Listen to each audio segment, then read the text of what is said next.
Hello friends, Steve Cross here. Welcome once again to the Podden Prometheus. Today we're putting together a special episode of No, It's Not Weird. I can have as many of them as I want. It's not weird at all.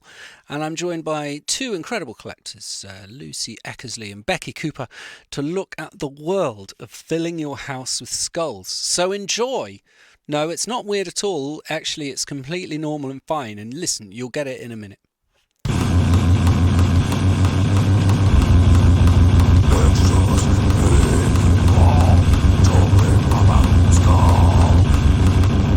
Hello everybody, welcome to a few of my favourite things, a special podcast where I talk to two collectors who share an interest to find out what they've got, where they've got it, why they love it, and have they ever let any of it go. I'm joined today by two animal experts.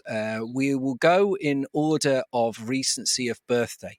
So hello Becci, who are you and what are your animal collecting credentials? That's the word I was looking for. Who am I? That's a difficult question. I'm just a weirdo animal lover, I guess. I go out walking a lot in the countryside and I just tend to pick up all the dead stuff that I find. Incredible, like litter picking for goth. Yeah, like litter picking for bones, yeah. Amazing, fantastic. And Lucy, who are you? I'm Lucy. I am, from my business cards, my title is Live and Dead Animal Wrangler, but I am also the science presenter person for the Royal Veterinary College, so I've got fantastic access to dead things, and I brought a lot of it home with me, my own collection. I'm not just nicking stuff. And we will be talking about how that's cheating, just bringing stuff home from work. So when did you both start filling your homes with skulls? You might have noticed, Steve, that I probably was a bit of a weird teenager. And there was a time in my life when I had a bun that I used to wear in my hair. And I thought it was particularly cool when I was about 14 to wear a chicken bone through it. A little bit a la that guy from The Simpsons.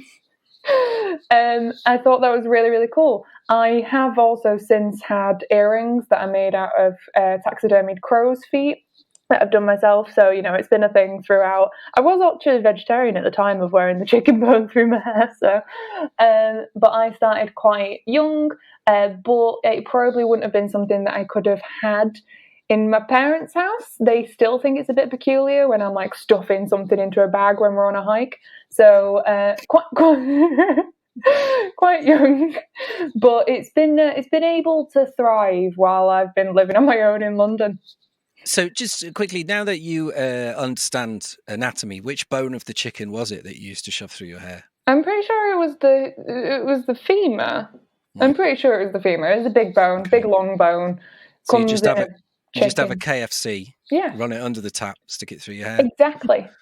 Okay, Becci, when did you get sucked into filling your house with skulls? Much more recently than you, Lucy. I used to, so I've moved to the countryside a couple of years ago, so I walk a lot more now, sort of out in the fields and stuff. And I've got a friend who collects bones and skulls and all sorts of things like that. And I used to pick things up for her if I found them. And after sort of the first 2 or 3, I thought, actually, no, I quite want this myself. I think it's quite cool. So I stopped picking them up for her and started taking them home. But since I moved sort of more out into the country and I walk more, it's especially over lockdown, it's just sort of grown because I found so much more because I'm going out more. And there's fewer people around to nick the stuff that you want. Because there is competition around near me, I found. Yeah. There are other skull collectors, definitely. Yeah. But can't you leave a little thing with one of the skulls saying hello, or with one of the dead animals? Just leave a little flag that says, "I'm Becci, I'm local, I'm also a goth. Do you want to hang out?" No, there have been. We found, me and my friend have found before dead animals sort of in various states of decomposition, and we've hidden them a little bit. I mean, I always like to move them anyway if they're on a road or a footpath. But when I've gone back, the skull has always gone. So there's somebody else around here that's been picking them up as well. You're sure it's not your friend when you hide them together? They go back and they're yours. I mean, it could be. That would be very sneaky. sort of stuff have you got? If someone walked into your house and they just saw these endless empty sockets staring at them, what would the endless empty sockets be of? Mostly, I mean, I was saying to Lucy earlier, I've only actually got one bird. It's mostly mammals. I've got a lot of sheep. I've got quite a few deer. Badgers are my favourites to get. So I've got about 8 badgers. Foxes, I find more than anything else. I've got a hedgehog. Ooh, what does a hedgehog look like? Like a sort of really small fox. Wow. I would show you, but it's currently in the garden soaking. So it's an audio medium. Like, we couldn't deny it to the listeners. Also, I thought you could be like, it's currently in the garden inside an alive hedgehog. Is that a thing? Do you catch live animals and then just keep them well until you're going to use? Do you buffalo bill animals? Do you put them? That's a pet. Yeah, I've got a dog. That was one that I found.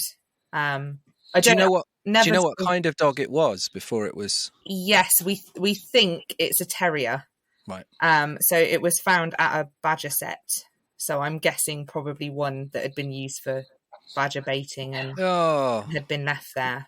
That's the only reason I can think that it would have been there. I don't imagine it was sort of a lost dog. But yeah, it didn't have a nice badger tooth-shaped hole in its head, did it, by any chance? No, it doesn't.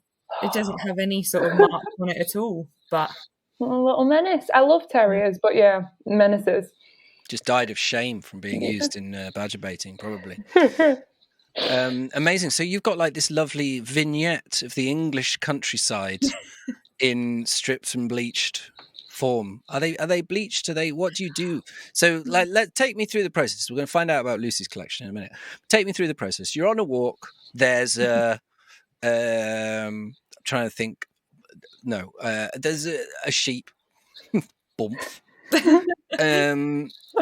No, a sheep, that's complicated because someone owns it. Let's say there's a fox. Bump. I only ever take the bones when they're sort of clean-ish. Right. I have never sort of picked things up when they've still got skin on, or I've never sort of cut off any part of the animal to take it home and clean it up. It's only when I just find the bones. I don't know why it feels different to sort of take an animal that hasn't decomposed yet. I think it feels like cheating, because you're talking about how competitive it is. Once you start saying, I'll take it with a bit on, and then I'll take it with a bit more on, and then I'll take it with a bit more on, you eventually get to, I'll chop the head off a live one. You got to draw the line somewhere. It's a slippery slope. So yeah, I always take a bag with me if I'm going walking, just in case.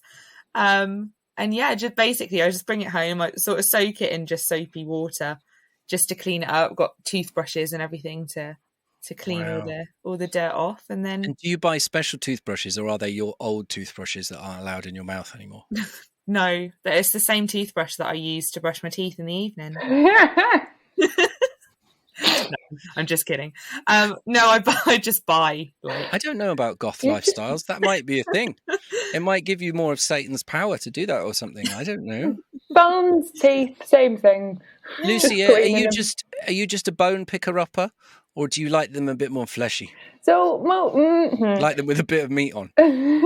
So most of the time, my stuff is boned. It's dried out, because also then you have to do less to it, that I found, that because it's just there, you can clean it a bit, you can get all the stuff off, but if it's got some meat hanging around, you've got to fully prepare it, because otherwise it's just going to go rotten, and that's gross.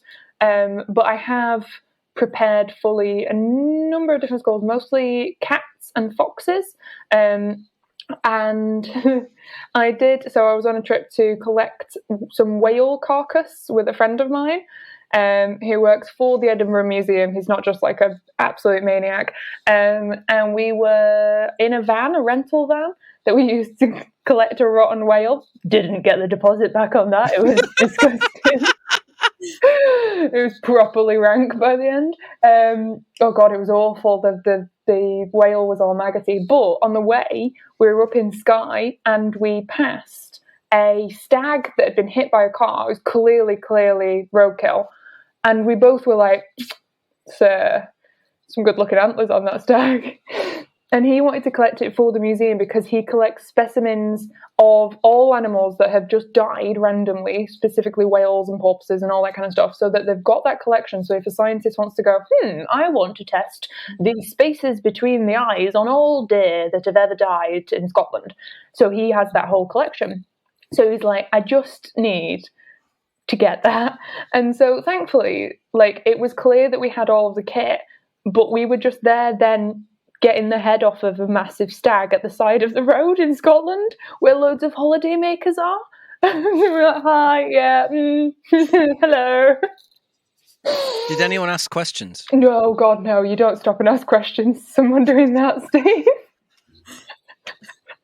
You're like, drive on, oh my God. I like everyone going, why are they cutting the head off? There's no venison on that. If you're going to poach, at least take the good bits. Yeah, that was a particularly interesting one. There was also a time when I'd gotten really into it, and I was in Pembrokeshire with my mum in a car, listening to Beyonce, driving very, very fast. I was like, oh, there's a fox on the side of the road. And she went, no, we are not stopping so you can stuff a dead fox into a plastic bag at the side of the road. That's not happening. And I was like, but his head's intact and I want it. But no, she refused. So most of my stuff is roadkill that has been moderately decomposed / desiccated, depending on where it is, or stuff that's already boned, because it's easier. Lucy, why would you need a fox? You live in London. There's a dead fox within 100 metres of you right now. I constantly look for these. I've got a fox. I take photos of him. He's lovely, Mr. Foxington. He's not dead, though. No, he's not dead yet. He's looking a bit ill, though, so I'll just keep an eye on him. Here's the best way to find dead foxes, which is go out for a walk with 2 2-year-olds. Oh, yes. Because one of the things the world does is just dump dead foxes all around you that you have to try and stop them seeing and going over and looking at and going, what's wrong with it? Because you don't want to explain death to 2-year-olds. They've seen foxes and they love foxes. But my God, we come across a lot of dead foxes when we go walking. I mean, where? And can I come with?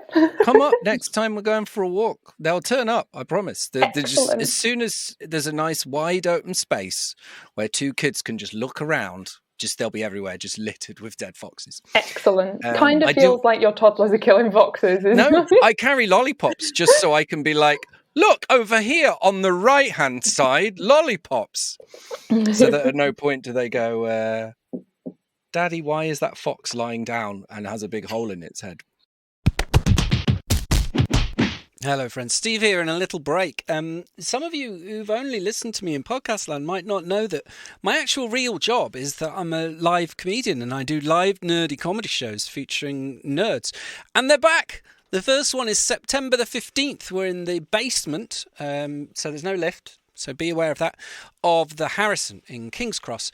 And there will be 7 wonderful sciencey nerds. And me, I'm hosting it. I'm always hosting it. And you can come and see us. Tickets are available from scienceshowoff.org. There'll be a gig every month, but the first one is the 15th of September. See you there. Lucy, you haven't told us what you've got yet. What you got? Come on, so top trumps. I took an inventory earlier. Because I condoed my entire flat, which meant carefully organising all of the bits of dead animal I have. But all your dead animals make you happy, don't they? They bring you joy. Exactly. They bring me joy. I got rid of any bits that didn't bring me joy, bits that smelled a bit funny, because there are those bones, sometimes you can't salvage them, no matter how much bleach you put on them.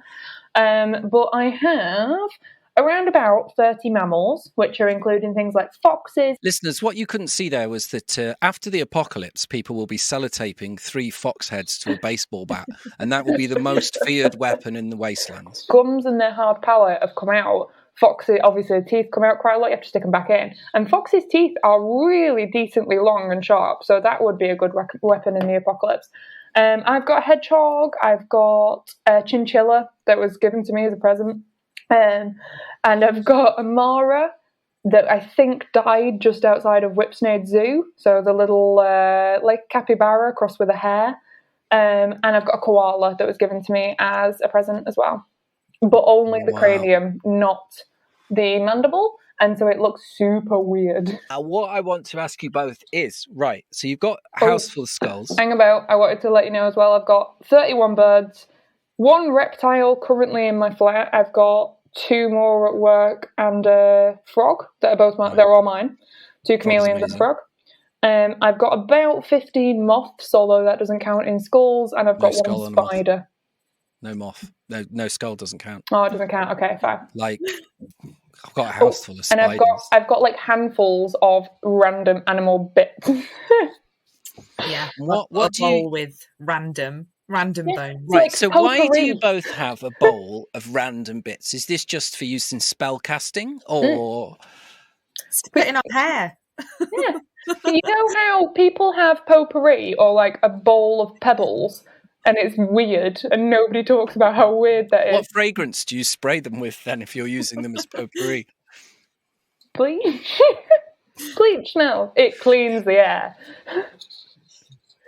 Amazing. So are your bowls of bits just on display? That sounds awful, Steve. No. That's what I was going for. Yeah, now, so that brings me...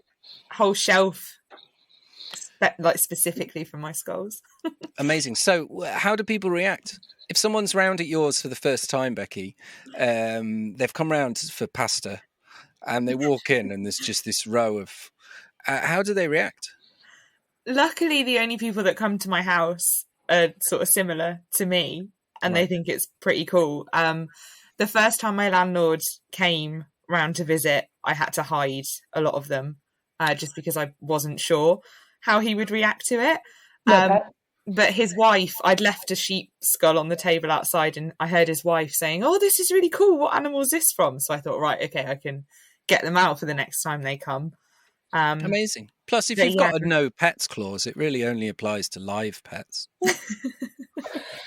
Yeah, I think our landlady was probably a little concerned. She mentioned that we'd put our own spin on the place,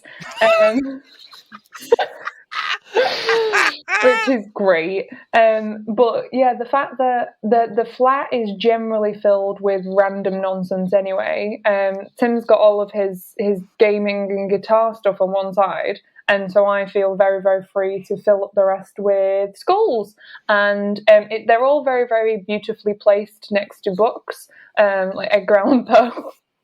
Because obviously, but yeah, the fact that I've got 2 swords and a Maasai dagger also on display in the flat, and that's the only type of... I've not got any photos or paintings or ornaments. That's it. Have you not considered just painting the words "I am a goth," by the way, on the wall? It's a quicker, easier way of doing... I thought about that, but then I decided instead, when I next move flat, I'm going to get one of them creepy knockers. Like as in not a person who comes around, like a knocking for the door, because then people are just primed as they enter the flat to encounter nonsense. I feel like it's that. And so, Becci, do you have... this is a question for both of you, but I'm going to Becci first. Becci, do you have a favourite? You know, if somebody came round and they were a skull collector, and you were like, have a look at this, what would you show them? And that's your biggest, that's your like coolest one. But also, if there was a fire and you only had time to grab one, which one would you grab? That's really difficult. Probably, I've got a fallow deer. Nice. With deformed antlers. Well, the antlers didn't grow. So he looks a bit like a giraffe. And nice. I would probably take him in a fire, only because I don't think I would ever find anything like that again. Does he have a name? No, I haven't named any of them, actually. Maybe I should start. Lucy names her plants, so I'm assuming some of the skulls have names. I mean, I named my plants until it got far too overwhelming, because I've got like 40 plants now in a tiny, tiny Camden flat. Quickly on the fallow deer skull. So is it like coins, and if they're not done properly, or like stamps not printed right, they're kind of much more desirable to a collector? Yeah. I'm in a skull collecting group on Facebook, and I posted a picture of it because I wasn't sure if it was a deer whose antlers hadn't grown yet, or if it had died, just after they'd shed. And the 99% of the people said that's a giraffe. You need to report it to the police. You've got a giraffe. And I said, no, it was in a field in Oxfordshire. It not a giraffe. And they were adamant. They were saying, no, you have to report this. Somebody has dumped a giraffe. It definitely isn't. Where's the rest of the giraffe that would have been in the field? Exactly. Actually, I've got it. I'll show you. And is it like less than a foot long? I mean, it is. Oh my gosh. Although I can see, having sat next to a giraffe skull for a long time, I can see where they're coming from, but context matters. Yeah, they Was there the rest of a giraffe in the field? No, it's not a giraffe. No. But in the next field, there was the rest of a giraffe, and lying right next to the fence, and the head was 6 foot from the fence, as if it had fallen forward, decapitating itself, launching the. Anyway, right. That's amazing. And so you mentioned your Facebooky forum thing. Is there like a traders thing in this? Do people say, "Oh, have you got 6 badgers? Will you send me one? I'll send you a giraffe." Not a giraffe. That would be illegal. I'll send you the other type of British animal, squirrel. I think they do. I wouldn't sort of get involved in that just because I think it's more special when you find them yourself. And I would never buy anything from anybody.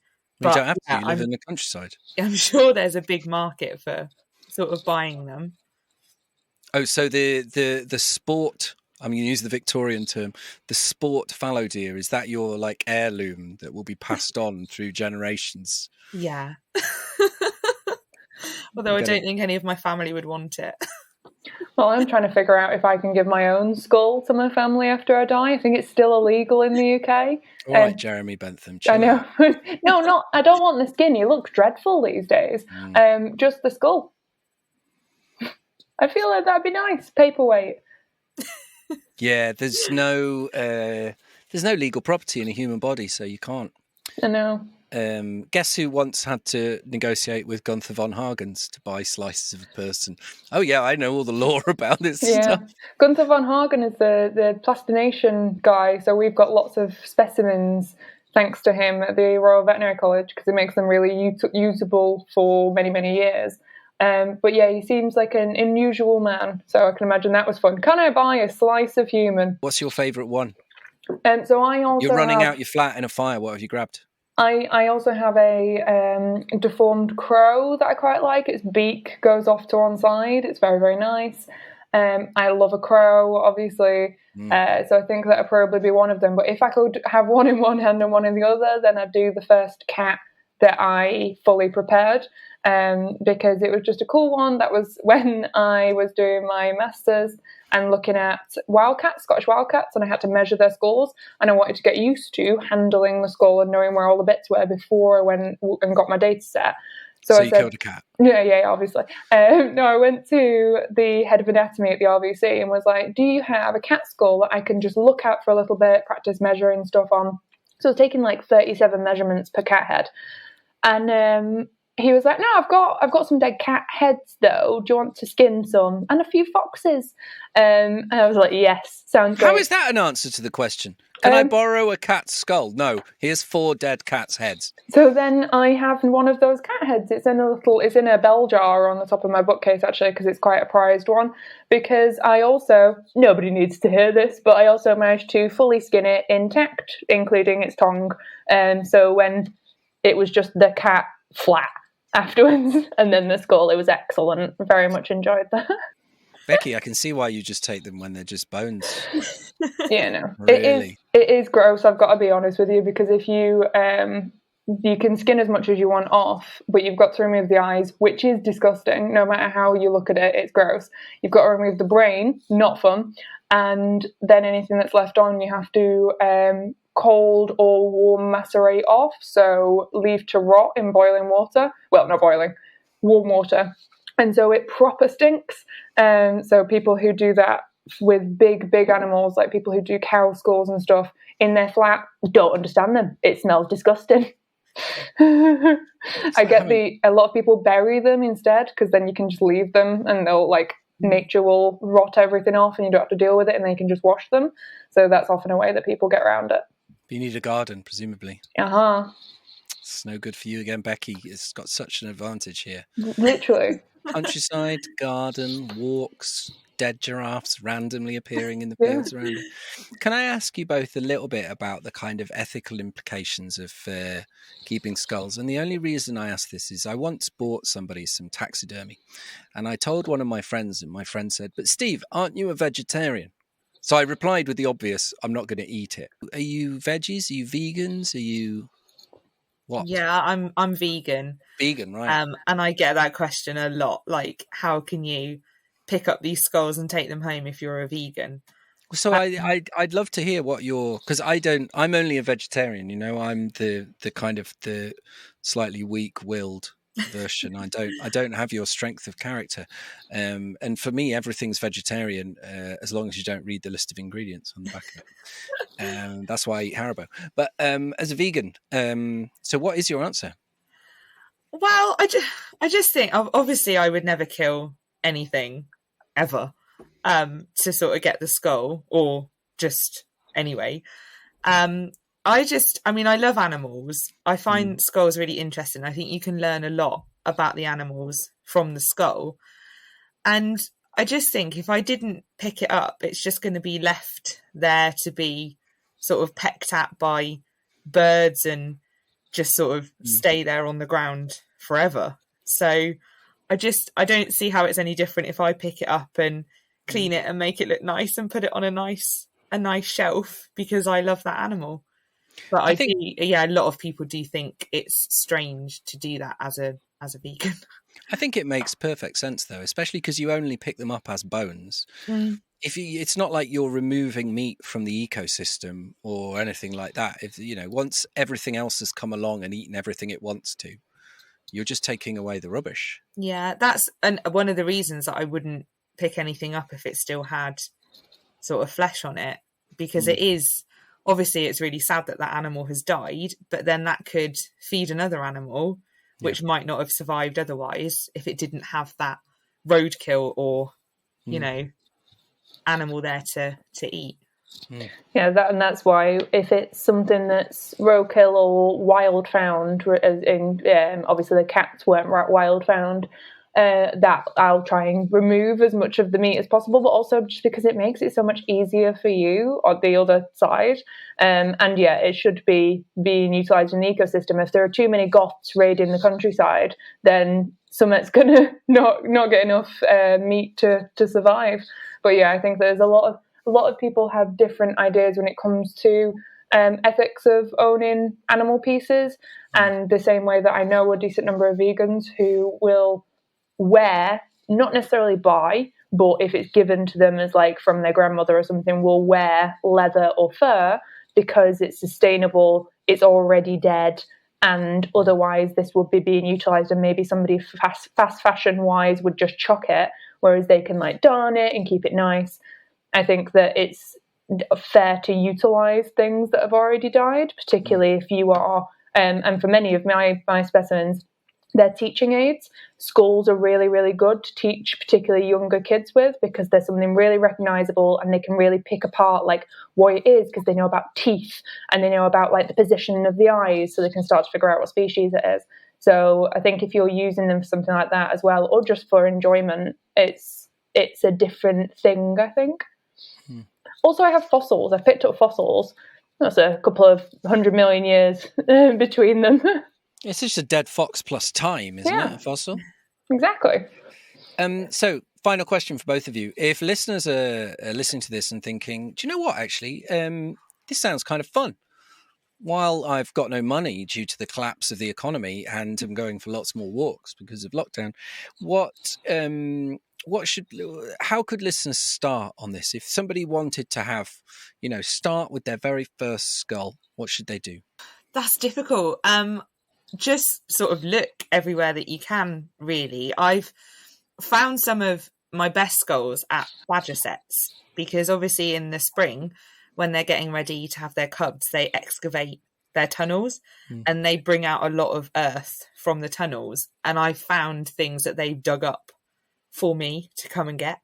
So it's mostly badgers and foxes.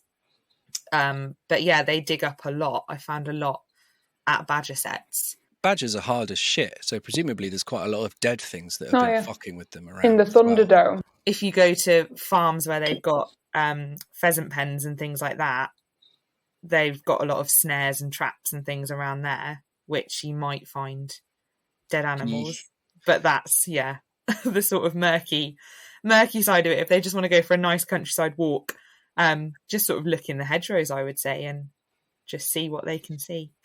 There's so many that I've seen, particularly abroad, where I'm like, oh, there's the coolest skull ever, but you can't take it because it's illegal. And because in many of the, so out in the Masai Mara, I'd be there being like, there'd be like a cheetah in the background. I'd be like, look at that giraffe humerus. That is excellent. Really enjoying that. And you can't take even a tiny, tiny little tooth or anything that you find because it's considered a trophy. And so there's a lot of laws around that, which there should be. But it does mean that the amount of times I've seen like an entire elephant skeleton, I'm like, oh my God, it's just so, and it's just there. There's no meat left on it. But I would say, getting involved in Instagram, Facebook groups. There are like meetups where you can go looking, similar to like mudlarking. There are Thames mudlarkers. You can go on skull finds or whatever. But also being interested in the natural world in general, that's how you tend to find stuff. I've always been interested in looking at like mushrooms or lichen, and if you mess around in a pile of sticks looking at mushrooms and lichen long enough, you'll probably find a dead thing as well. Like, they're just there. So yeah, I'd say that also you start to develop a bit of like you're like, this is a good place for a skull. And I once terrified my sister by hiking somewhere in the Yorkshire Dales, and we were stood having a drink of water, and I went, can you hear that? And I could hear something. I 100% could hear something. I went, could you hear that? And I was like, something's over that dry stone wall. Looked over, and both of us looked over to see an entire dead sheep just lay out. Nothing else there at all. And she was like, oh God, now you can hear them. They call to you. Yeah. Who knows? That's petrifying. And so in terms of the law on this kind of stuff, is it as simple as, if you find it dead and stripped in the British countryside, it's probably okay? And there are some that you can't have because of laws, particularly around like birds of prey. Mm-hmm. So there are a number of laws around birds of prey because obviously people shoot birds of prey or in other ways get rid of them for various reasons. And so there's a lot of persecution of different birds of prey, particularly like hen harriers and that kind of thing. So I don't think you're allowed to have those without a particular license. And I also think that you have to have a license to have porpoise or dolphin related things, and then anything that could carry disease, but then it's to do with like if it does have any meat left on it. So I think badgers is one where if it's got something left on it, you've got to be really careful because of TB. But to be honest, you've got to be as careful if you're looking at cows or various other things, or llamas if you're looking at the news at the minute. So yeah, I think it's mostly to do with public safety and preventing animal persecution. If you've got an absolute ton of birds of prey and you're like, oh yeah, I just found them. And if it's not a wild British species, presumably stay away from it because it may well have been brought into the country illegally. There are, I mean, I've got a Mara. They're not supposed to be in the UK, but it escaped from London Zoo. Loads and loads of wallabies have escaped from, not London Zoo, sorry, Whipsnade Zoo. Loads of wallabies escaped from there. Muntjac, they're not supposed to be here, but you can get plenty of them. They've got lovely skulls. I really want a Chinese water deer. If anyone's not seen what a Chinese water deer looks like, Google it, because they're vampire deer. They've got fangs. Oh, dearie me. Yeah, exactly. That sounds petrifying. That's absolutely amazing. Now, it's a tradition at the end of each of these podcasts. I ask everybody if they've got anything they'd like to advertise. I mentioned earlier that badgers were my favourites, and I'm a member of Oxfordshire Badger Group. Yes. And we're currently doing vaccinations across Oxfordshire. So we're fundraising at the minute for the vaccination project to vaccinate badgers against TB. Fantastic. Yeah, vaccinating badgers so that Tories can't justify shooting them. Lucy, what would you like to advertise? So myself, obviously. So I am a science presenter, communicator. I can talk about animals. If you give me an animal, I could probably do an unscripted 20 on it. Like, dependent on the animal, but most likely I could. So as necessary, I do talks for schools, less horrifying than this one, and various comedy things. But also we are still fundraising. It's still open. So if anybody is interested, fundraising for CALM at the minute, the campaign against living miserably. If people would like to donate to that, it's in memory of a friend's brother, and also just is fantastic opportunity to give a great charity some money. Great. You're both terrible at saying what the web addresses are that people need to go to for these things. It's on my Twitter. Just Google punk biologist for me, and you'll be able to find everything. Okay, Becky. And if you look on Facebook for Oxfordshire Badger Group, the fundraisers usually pinned at the top. That's absolutely amazing. Brilliant. Right. It's been absolutely lovely to talk to both of you. Good luck with just next time your parents come round and see the state of your places. Would you like to say goodbye to our lovely listeners? Bye, guys. Bye.